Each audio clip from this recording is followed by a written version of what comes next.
বিধবা মহিলার ডাকে রাতে তার ঘরে গেল যুবক। কিন্তু দরজা বন্ধ হওয়ার পর যা ঘটেছিল তা জানলে আপনার পুরো চিন্তাভাবনা বদলে যাবে। তবে তার আগে একটা কথা, এই গল্পটা শুধু ভালোবাসার না, শুধু রহস্যেরও না। এটা এমন একটা সম্পর্কের গল্প যেটা শুরু হয়েছিল একদম সাধারণভাবে, কিন্তু শেষ হয়েছিল একেবারে অপ্রত্যাশিতভাবে। তাই শেষ পর্যন্ত থাকুন। রাত তখন 12টা 10 মিনিট। পুরো শহর ঘুমিয়ে গেছে, রাস্তার আলো ঝিম মেরে জ্বলছে।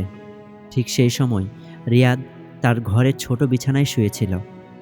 দিনভর অফিসের কাজ, ক্লান্ত শরীর, ঘুমটা আসছিল গভীরভাবে। হঠাৎ ঠক ঠক দরজার শব্দ।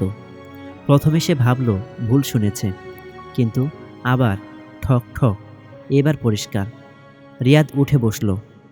এত রাতে কে আসতে পারে? ধীরে ধীরে দরজা খুলতেই সে চমকে গেল। সামনে দাঁড়িয়ে নীলা, এই বাড়ির মালিক। চোখে অদ্ভুত অস্থিরতা, চুল এলোমেলো, মুখে ভয় আর কষ্ট মিশে আছে। তিনি শুধু বললেন, রিয়াদ, একটু আমার ঘরে আসবে? রিয়াদ থমকে গেল। এত রাতে এমন ডাক কেন? কি হয়েছে? কিন্তু সে কিছু না বলে পেছনে হাঁটতে লাগলো। কিন্তু রিয়াদ তখনও জানতো না এ রাতটা তার জীবনের সবচেয়ে বড় পরিবর্তনের শুরু। নীলার ঘরের ভিতরে ঢুকতেই নীরবতা। জানালা খোলা, বাতাসে পর্দা দুলছে। নীলা জানালার পাশে দাঁড়িয়ে। তিনি কাঁদেননি, কিন্তু চোখে কান্নার চিহ্ন স্পষ্ট। রিয়াদ ধীরে বলল, কি হয়েছে আপা? আপনি ঠিক আছেন? নীলা কিছুক্ষণ চুপ, তারপর বললেন, আজ অনেক বছর পর খুব একা লাগছে। কিন্তু কেন আজ? কেন এ রাতেই? তিনি চেয়ারে বসে পড়লেন। একটা পুরনো ছবি হাতে নিলেন। ছবিতে একজন মানুষ।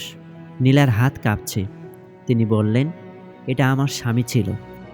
রিয়াদ চুপ করে শুনছে। আজ তার মৃত্যুবার্ষিকী। ঘরটা আরও ভারী হয়ে গেল। নীলা ধীরে ধীরে অতীত বলতে শুরু করলেন। কিভাবে সুখী সংসার ছিল, কিভাবে হঠাৎ দুর্ঘটনায় সব শেষ হয়ে যায়, কিভাবে প্রতিদিনের জীবন নিঃসঙ্গ হয়ে পড়ে। রিয়াদ শুনছিল। তার নিজের জীবনও আলাদা না। মা বাবা নেই, একাকিত্ব সেও বোঝে। সে রাতে সময় কেটে গেল অদ্ভুতভাবে। কেউ বুঝতেই পারল না কতটা রাত হয়ে গেছে।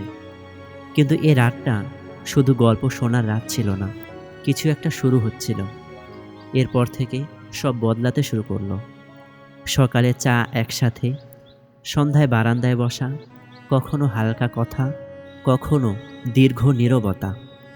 একটা অদ্ভুত শান্ত সম্পর্ক তৈরি হচ্ছিল, যেখানে বয়স, সম্পর্ক, সমাজ সব কিছু পেছনে পড়ে যাচ্ছিল। একদিন নীলা অসুস্থ হয়ে পড়লেন। রিয়াদ অফিস থেকে ছুটে এলো, ডাক্তার আনলো। রাত জেগে পাশে বসে থাকলো, ওষুধ দিল। নীলা ধীরে বললেন, আজ বুঝলাম তুমি না থাকলে আমি কি করতাম।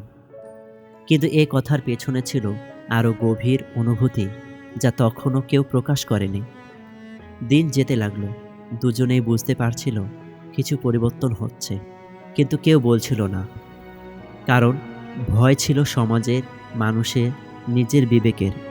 এক সন্ধ্যায় ছাদে তারা বসেছিল, আকাশে পূর্ণিমা।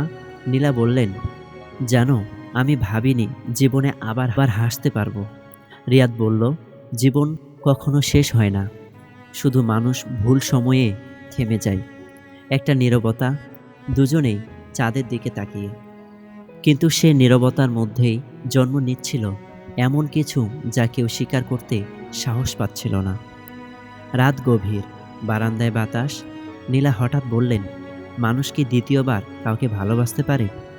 রিয়াদ চুপ, তারপর বলল, ভালোবাসার সময় দেখে আসে না, অনুভূতি দেখে আসে। এই কথাটা নীলার চোখ ভিজিয়ে দিল। কিন্তু এই কথার পর যে সত্য প্রকাশ হতে যাচ্ছিল, সেটা ছিল সবচেয়ে বড় মোড়। কয়েকদিন পর আবার সে রাত 12টা, ঠিক আগের মতো রিয়াদ আবার দরজায় ডাক পেল। কিন্তু এবার গল্পটা শুধু কান্না বা স্মৃতির না। এবার নীলা এমন কিছু বলতে যাচ্ছেন যা পুরো সম্পর্কের সংজ্ঞা বদলে দেবে। কিন্তু সেই সত্যটা কী ছিল? তিনি কেন আবার রিয়াদকে ডেকেছেন? আর এই সম্পর্ক কি সত্যি শুধুই অনুভূতি ছিল, নাকি এর পেছনে ছিল আরও কিছু? তবে শুরু করার আগে এই অংশটা শেষ পর্যন্ত না দেখলে আপনি পুরো গল্পটা বুঝতে পারবেন না। কারণ এখানে লুকানো আছে সেই সত্য যেটা শুরু থেকেই আড়ালে ছিল। সে রাত আবার ফিরে আসে। রাত ঠিক 12টা 5 মিনিট। একই বাড়ি, একই নীরবতা, একই দরজার টোকা। ঠক ঠক ঠক। রিয়াদের ঘুম ভেঙে যায়। সে জানে এটা আবার নীলার ডাক। ধীরে ধীরে দরজা খুলতেই এবারও সে নীলাকে দেখে। কিন্তু এবার নীলা আগের চেয়ে বেশি ভেঙে পড়া। চোখ লাল, কণ্ঠ কাঁপছে। তিনি শুধু বলেন, আজ না বললে আমি আর কখনো বলতে পারবো না। কিন্তু কি এমন কথা যা এত বছর ধরে লুকিয়েছিল? ঘরের ভিতরের নীরবতা। নীলার ঘরে ঢুকতেই বাতাস ভারী লাগে। আজ বাতাসও যেন থেমে গেছে। নীলা বিছানায় বসে আছেন। তার সামনে একটি পুরনো ডায়েরি, একটি খাম আর একটি ছবি। রিয়াদ কিছুই বুঝতে পারছে না। নীলা ধীরে বললেন, তুমি কি কখনো ভেবেছ মানুষ জীবনে দ্বিতীয়বার জন্ম নিতে পারে? রিয়াদ চুপ। আমি আজ যা বলবো তুমি হয়তো বিশ্বাস করতে পারবে না। কিন্তু সে কথাটা বলার আগে তিনি যা দেখালেন সেটা ছিল আসল মোড়। নীলা ডায়েরি খুললেন। পাতা উল্টাতে উল্টাতে বললেন, এই ডায়েরি আমি লিখেছি আমার স্বামীর মৃত্যুর পর থেকে, প্রতিদিন, প্রতিটি রাত। রিয়াদ অবাক। নীলা বললেন, আমি ভেবেছিলাম জীবন শেষ, কিন্তু এই বাড়িতে তুমি আসার পর। বলেই তিনি থামলেন। কিন্তু তুমি আসার পর কি হয়েছে এ কথাটাই আসল রহস্য। আসলে সত্য ধীরে ধীরে বের হয়। নীলা উঠে দাঁড়ালেন। ছবিটা রিয়াদের সামনে ধরলেন। এই মানুষটা আমার স্বামী ছিল। তার মৃত্যুর পর আমি ভেঙে পড়েছিলাম। আমি শুধু বেঁচে ছিলাম। তারপর হঠাৎ একটা লম্বা নীরবতা। নীলা বললেন, কিন্তু তুমি যখন প্রথম এই বাড়িতে এলে আমি কিছু একটা অনুভব করেছিলাম। রিয়াদ প্রশ্ন করেন, কি অনুভব করেছিলেন? নীলা চোখ নামিয়ে বলেন, তোমাকে দেখে আমার স্বামীর কথা মনে পড়তো না। তোমাকে দেখে আমার নিজের জীবন ফিরে আসত। কিন্তু এটা কি শুধু অনুভূতি ছিল, নাকি এর পেছনে আরও কিছু ছিল? নীলা ডায়েরির শেষ পাতা খুললেন। হাত কাঁপছে। তিনি বলেন, একটা কথা আছে যা আমি কাউকে বলিনি। তুমি যখন প্রথম এই বাড়িতে এলে তখন আমি তোমাকে ভাড়া দিইনি শুধু। রিয়াদ চমকে যায়। মানে? নীলা গভীর শ্বাস নেন। তোমাকে আমি বেছে নিয়েছিলাম। রিয়াদ থমকে যায়। কিন্তু কেন? নীলা বলেন, তুমি জানো না। তুমি আমার স্বামীর অফিসের এক সহকর্মীর ছেলে। রিয়াদ স্তব্ধ। তোমার বাবাকে আমার স্বামী খুব বিশ্বাস করতেন। তাদের মধ্যে প্রতিশ্রুতি ছিল। নীলা চোখ বন্ধ করেন। যদি আমার স্বামী না থাকে, কেউ না কেউ আমার খেয়াল রাখবে। রিয়াদের মাথা ঘুরে যায়। কিন্তু এ প্রতিশ্রুতির পেছনে ছিল আরও বড় কিছু। নীলা হঠাৎ বলে, তোমার বাবা মারা যাওয়ার পর আমি তোমার খোঁজ করেছিলাম। তুমি তখন একা ছিলে, কোনো সাহায্য ছিল না। আমি চেয়েছিলাম তুমি আমার কাছেই থাকো। রিয়াদ চুপ। নীলা কাঁদতে কাঁদতে বলেন, আমি তোমাকে সাহায্য করতে চেয়েছিলাম, কিন্তু ধীরে ধীরে আমি বুঝতে পারলাম আমি শুধু সাহায্য করছি না, আমি আবার বাঁচতে শিখছি। কিন্তু এখন প্রশ্ন হলো, এটা কি শুধু দয়া ছিল নাকি ভালোবাসা? বাইরে বৃষ্টি শুরু হয়। ঘরের ভেতরে নিস্তব্ধতা। রিয়াদ ধীরে বলে, আপনি আমাকে ব্যবহার করেননি তো?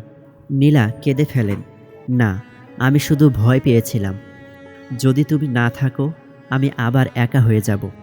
নীলা এবার খুব ধীরে বলেন, আমি জানি সমাজ কি বলবে, কিন্তু সত্যি কথা হলো আমি তোমাকে ভালোবেসে ফেলেছি। ঘরটা থেমে যায়। সময় থেমে যায়। শুধু বৃষ্টি শোনা যায়। রিয়াদ কিছু বলে না। তার চোখে পানি। কিন্তু রিয়াদ কি একই অনুভব করে? অনেকক্ষণ চুপ থাকার পর রিয়াদ বলে, আমি যখন এই বাড়িতে এসেছিলাম আমি শুধু একটা চাকরি খুঁজছিলাম, কিন্তু আমি জানতাম না আমি এখানে একজন মানুষ খুঁজে পাব। সে থামে। যিনি আমাকে পরিবার দিয়েছেন, যিনি আমাকে বুঝেছেন। কিন্তু এই সম্পর্ক কি সমাজ গ্রহণ করবে? পরের দিন সকাল, সূর্য উঠছে, বাড়ির বারান্দায় দুজন বসে, চা হাতে। নীরবতা নেই, আর ভয় নেই। রিয়াদ বলে, আমরা কাউকে কিছু প্রমাণ করব না। নীলা হাসে, আমরা শুধু বাঁচব। পুরনো বাড়িটা এখন আর খালি না, এটা এখন গল্পের শুরু। কখনো কখনো জীবন আমাদের এমন জায়গায় নিয়ে যায় যেখানে সম্পর্ক শুরু হয় ভাড়া দিয়ে, কিন্তু শেষ হয় ভালোবাসা দিয়ে। আশা করছি আজকের ভিডিওটি আপনার ভালো লেগেছে। ভিডিওটি ভালো লাগলে অবশ্যই চ্যানেলটিতে সাবস্ক্রাইব করে পাশে থাকবেন, কারণ আপনাদের একটা সাবস্ক্রাইব বা লাইক আমাকে পরবর্তী ভিডিও বানাতে উৎসাহ প্রদান করে। ধন্যবাদ।